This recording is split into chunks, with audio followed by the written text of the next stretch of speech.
Hey everyone, thank you so much for tuning in. I so hope you enjoyed my first episode, and today I'm going to be bringing you my real kind of coaching and my key lessons. And the number one thing I wanted to talk to you about first is fear, because I know that fear holds everyone back so much, especially when you're kind of starting out on any new venture, business, fitness, whatever. Fear is always the number one thing that holds us back. And I honestly believe that if you can learn to overcome fear, you can honestly learn to do anything with your life. Honestly, your life becomes limitless. So that's what I'm going to be talking to you about today. I'm going to be talking about fear of failure, fear of success, fear of what people might think, absolutely everything. And I'm so excited to teach you what I've learned over the last 6 years. But one of the first things I wanted to tell you about, so I've actually got a new Instagram page. So I've got an Instagram page just for this podcast. It's called Made for More Pod. I didn't say pod because I'm trying to be jazzy. It's actually because Made for More Podcast was already gone. And there was a podcast years ago under the same name. So they've taken that Instagram handle. And then I was going to do Made for More Podcast with the 4 being the number 4. But I just hate that. I feel like the people that use numbers instead of words are the same people that use a Z instead of an S, because they just try and be a bit urban. And so they like put a number. So yeah, I couldn't bring myself to do that. And then also I was going to have Made for More Podcast with a underscore underneath after each word. And then my good friend said to me, those Instagram names that have got underscores on, I feel like they're just people that really don't want to be found. And so I instantly went onto my Instagram and changed it. And actually, Made for More Pod probably makes sense to me because I do tend to abbreviate most words that I use, totes abbreves. So I'm leaving it with Made for More Pod. So throughout the podcast, if there's anything that resonates with you, please take a screenshot and tag me. You can do my personal one, which is Carly Myers Lifestyle, but also Made for More Pod. And yeah, I just want to hear about what you're loving and, tell me everything and what you want to see. And I just would love to have you over on that page because I'm going to be giving more content on that Instagram as well. Little snippets and things kind of throughout the week that come up and little lessons that I can give you. So make sure you hop over onto there. And of course, if you're loving this podcast, please subscribe, please leave me a review and share it with anyone else that you think this might be relevant to as well. If you know anyone else that's held back by fear and has all these ideas for stuff that they want to do, but they end up not doing any of them because they're like, oh, I'm just scared of what people might think, or they're even being influenced by someone around them. Maybe their partner has been like, oh, I don't think you should do it. And so they're not, fulfilling what they should be doing. Make sure you send this podcast to them because I really do believe that if people can get their head around the fear element, so much can be achieved. So first of all, what actually is fear? If you look at the dictionary definition of it, the dictionary definition is an unpleasant emotion caused by the threat of danger, pain, or harm. And it's not actually, fear is nothing itself. It's just a feeling of something else. It's a feeling of thinking too far in the future of what could happen or what might happen or what will happen. And Roosevelt said, there is nothing to fear but fear itself. And when you hear quotes all the time, you see them on Instagram and you hear these quotes, and I've heard that for years. Honestly, it's just kind of one that's come and gone and it's floated around me. And then the other day I really looked at it and I thought, that is so true. Fear itself and succumbing to that fear is the only thing to fear because that's the only thing that's getting in our way. That's the only thing that's holding us back. And one of my favorite videos, I watched loads of motivational videos. One of my favorite videos is from Will Smith, and he talks about the feeling of when you're going for a skydive. And he says, like, the night before when you're laying in your bed, that's when you're in a high state of fear. You're so scared at that point. When you're in the car and you're driving to the place where you're going to take off, that's when you're in a really high state of fear. When you're in the plane and you're sitting and you're actually looking down, that's when you're in a really high state of fear. You're so scared of what's going to happen. But the actual moment when you step off and you're falling from hundreds and thousands of feet in the sky, that is when you have no fear. And you're actually in a state of bliss and just the most amazing feeling. And, God places the most incredible feelings on the other side of fear. And we get so scared of stuff that may never even happen. We get scared of what someone might think, or we get scared of what someone might say or what could happen. And the majority of the time, none of that actually happens. So getting a grip of fear is so important because we're living our life in a state that actually a lot of the time isn't even reality, and we're worried about stuff that isn't even going to happen. So One of the first things I always hear people say, when I'm talking to them about my business or even starting a new business, they say, I'm just worried about what people will think. And that's a really common one, isn't it? If you're listening to this, you're probably like, yeah, I've definitely said that. You might think that people are going to say, who does she think she is? Who does she think she is trying to be a YouTube blogger? Or who does she think she is thinking that she can do coaching or she can do motivational videos or anything like that? And it's such a common fear that we don't want anyone to ever think that we think a lot of ourselves. People always say, she loves herself, or she thinks a lot of herself. And I really hate that that's become a negative thing. But yeah, I just always think that we kind of downplay ourselves. And honestly, there is nothing enlightened about playing small. You're not inspiring anyone by playing small. So one of the key things, like I said, is that people always think, what will people think? And really ask yourself, who is it that you're most worried about? Like, whose opinion are you letting dictate or influence your decisions and how you run your life? So if it's your family, for example, then sit them down and explain it to them. Explain what you're doing. Explain, what it means to you. Explain the commitment and the dedication that you have to your new venture or your new business, and really show that you're serious about this. For me, I tried a million different things. I tried so many different businesses and ideas, and I was so flaky and all over the place. So I really had to show my family, and they've always been really supportive anyway. I'm really lucky in that way. But, I really had to show people around me that I was serious this time. So really take the time to do that. And honestly, if they still aren't very supportive and they're still kind of giving you little jabs, and you get a family get-togethers and they're like, oh, how's your little thing? I remember going to a barbecue, and some of the girlfriends of my friends' mates, one of the girlfriends was like, oh, have you been at a conference? And I was like, yeah, I've been at a conference. But now, they will always see the success, and they will always turn around at some point in your journey if you keep going and say, wow, you did amazing. Hats off to you. You've totally done it. So whether they support you now or whatever their opinion is now, ultimately, they will always know in the end that you've absolutely smashed it. So that's all good. And then also, it could be like random friends on your Instagram, like old school friends. And honestly, when you really think about it, it really does not matter what they think about you at all. It does not affect your life on a daily basis at all, because you never even see them. You probably will never see them again. It really does not matter. And also, are they doing with their life what you want to do? Are they living a life where they've pushed their comfort zone and they're challenging themselves all the time, and they're living a life that is inspiring, and they're pushing themselves to be the best version of themselves, or even doing anything that you're like, wow, I really respect what they're doing? So often we're influenced by people that aren't doing anything with their life, and we let it dictate ours, which is really sad. So think about whose opinion you think counts. And you know what? Self-belief or self-worth or self-esteem is yourself. It's how you feel about yourself. That's what matters. And if ever you're thinking you're taking into account someone else's opinion of you, you're saying that their opinion of you is more important than your own opinion of yourself. You could be the most incredible, kindest, beautiful, most amazing person in the world, and there will always be someone that thinks you're horrible. You cannot please everyone, and you cannot take anyone's opinion of you as fact. You just have to get to a place where you trust your own instincts, you trust yourself, and you learn to love yourself, and that's what it's all about. So secondly, the fear of failure. This is a massive one. I hear this all the time. Whenever I'm talking to someone and they're thinking about starting a business, one of the key things I hear is that they say, yeah, but what if I don't make it work? Or what if I'm not very good at it, or something like that? And honestly, the only way you can fail is if you don't try. That is, you are 100% guaranteed to fail if you never give it a try.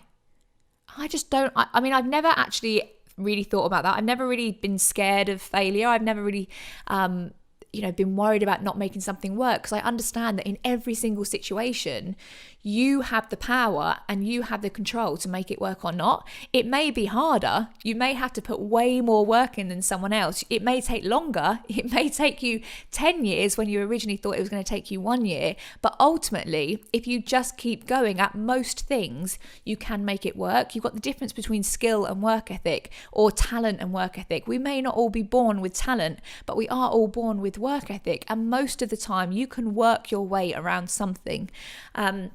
So if you're willing to work hard enough, you can absolutely do it. And that's why I've never really massively been scared of failure. But I know that so many people are. So one of the most important things I think is if you're a mum or anyone really, by failing, you have the opportunity to show those around you how to respond to failure. So if your kids are watching you, by going for something all out wholeheartedly and not reaching or achieving what you wanted to reach, but the next morning you wake up and you come back with even more energy and even more fight in you and even more grit, you are giving the best example ever to your kids or your family or whoever. And sometimes it's even to our parents. Our parents are watching us, and we still have a lot that we can teach our parents. And my mum's amazing. She's amazing in business. She goes for incredible goals, and I love watching the grit and the courage that she has, and I know that sometimes what I do inspires her to go for it as well. So don't underestimate who is watching you, and by you going for your goals and failing but getting up the next day and coming back even stronger, you are teaching the most incredible lessons to everyone.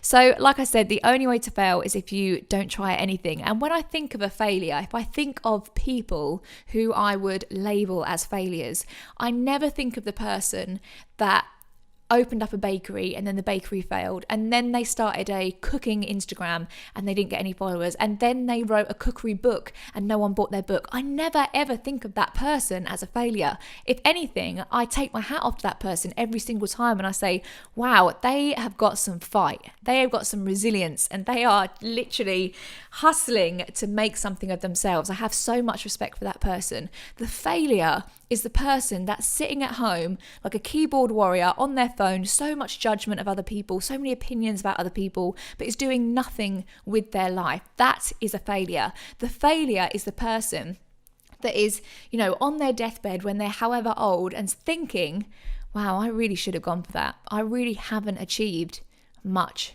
in my life. To me, that is a failure. You can fail a million times. And honestly, the reason that I am who I am today is because I've failed a million times. I can't tell you the amount of things and businesses and ventures that I started that didn't get anywhere. But I learned from every single one of them. And that's why I am the person I am today. So don't be scared of failure. Failure is one of the most powerful things in your journey, and it will shape you as a person. And then the last one is fear of success. People might think, what will my friends think though if I do actually become really successful? My current friends at the moment, we have loads of banter about the fact that we're poor, and what if I start going to these nice restaurants and they can't afford to go to these nice restaurants anymore because they're still in the same place? Or what will they think of me if I start wearing a designer jacket? Or what will they think of me if I move into this bigger home? And will I lose my friendships? Or even will my relationship fall apart? Because a lot of the time when you start growing as a person, if you've been in a relationship a while, if your partner doesn't grow with you, you will grow apart. That's just the reality of it. And I've seen that time and time and time again. And to be really honest with you, me and my partner, there's been times where we were on different paths of our growth, but now we both commit to growing together. So a fear of success and thinking, what if I lose everything around me when I become successful? And again, I'll be really honest with you, I have lost friends. The more successful I've become, I have lost some of my old friends. But the way I see it is that I am clearly the happiest version of myself right now. I stress less. I am happy. I'm joyful. I get to do amazing things. I am so much more comfortable in my own skin than I have ever been. Probably for the first time in my life, I truly like who I am as a person. And if your friends don't like that, are they really your friends? If your friends are struggling with the new you that is happy and content and joyful and not moaning or stressed, are they really your friends? Because your friends should want the best for you. And what's happened for me is that, yes, I have lost some old friends, people that don't like the new Carly, because to be really honest with you, I think I used to make some of my old friends feel better about themselves.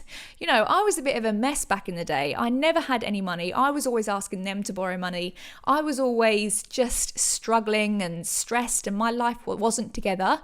So I made a lot of people feel better about their situation. But then when I started to change and I started to grow, it didn't make them feel good about themselves anymore. And if anything, it made them either think, wow, I should really get my act together, or who does she think she is? She's gone off and left us. So yes, you may lose some friends along your journey. And really, if you're committed to personal growth, it's unrealistic to think that you are going to have the same in common today with the people that you were friends with 10 years ago. You're not going to have the same interests. The same things aren't going to float your boat anymore. So you either try and fit into that mold still and stay in that box, or you create a new box. And what's happened for me is that I've got so many new friends, and those new friends are my biggest cheerleaders. My goodness, when I'm thriving in my business or I'm thriving in life in some way, my friends now are the first to hop on a message to me, and they're like, oh my God, I'm so excited for you. You look amazing. Your body's looking great. Your life looks amazing. You can do this. And they're pouring so much love and belief into me. That is what a friendship should be about. And that is what a relationship should be about. A good relationship or a good friendship is those that want the best from you. So don't be scared of success and what it will do for the relationships around you. But also, don't be scared of success and losing it as well. You know, again, that's just all part of the process. I have been really successful. I was a really successful professional dancer, and then I got injured and it all stopped. You may start, I've heard so many stories of people that have built massive businesses and become multi-millionaires and then lost it all. But you know what? Every single one of them has come back stronger and built a bigger business every single time. So don't be scared of what may happen. I truly believe that everything happens for a reason. And if you end up losing everything, it's because there is a lesson in it which you haven't learned yet. And you need that lesson in order to feel completely fulfilled. So don't be scared of what could happen. But honestly, you have no idea how overcoming your own fears will inspire so many other people to do the same. Can you imagine if your kids or someone that you loved didn't do what they wanted to do because they were scared and they didn't know how to overcome their fears? By you learning to overcome this, and by you learning and committing to challenging yourself all the time and learning the skills to overcome this, you can teach that to other people. You know, imagine your little boy who says to you, I really want to be a footballer. When I grow up, I really want to be a professional footballer. But every time it comes to going to his football lessons, or, you know, putting himself out there, or going for a football trial for a big football team, he says to you, Mum, I can't do it. I don't think I can do it. I'm too scared. I'm not going to do it. And because he's watched you for your whole life sit back in fear and not go for the stuff that is scary, he's going to think that that's what you do. And you're also not going to have the tools or the skills to be able to teach him how to do otherwise. So don't underestimate how what you're doing with your life is going to impact and shape those around us. I know that by me growing myself, I've impacted those around me, and I've inspired them to also step up and, you know, face fear and absolutely go for it. So just know that the most amazing blessings are on the other side of fear, and the feeling that you feel when you finally face it is so much better and so much bigger than anything you can even imagine. It makes you actually become addicted to facing your fears. In the end, you're like, what else can I do? Let me see what else I can do. I want to face them all. And soon you're not living in a state of fear at all. Imagine not ever living in a state of fear, and you know that anything you're worried about or anything that scares you, you can overcome and you can face and you can grow. I just think it's the most empowering feeling. So I really hope you've taken some value from that, and I just encourage you all to have the courage to face your fears and, you know, reach out to me. If there is something that you're like, oh, I really want to do this but I'm scared, reach out to me and I will send you a little voice note back, and I'm going to pour into you like I pour into every single one of my team when they tell me they can't do something. I would just love a world that we all live in where we're all facing our fears on a daily basis and growing and just becoming the best versions of us. So I really hope you found that helpful. Like I said, if there is anything in this that you that's resonated with you, or you feel like someone else could get value from this, please share it with them. Please subscribe to my podcast, leave me a review, and obviously post it on social media as well and let other people know about this podcast, because I really want to help as many people as possible. And just know that you are made for so much more that you can even imagine. Thanks so much, guys. Bye.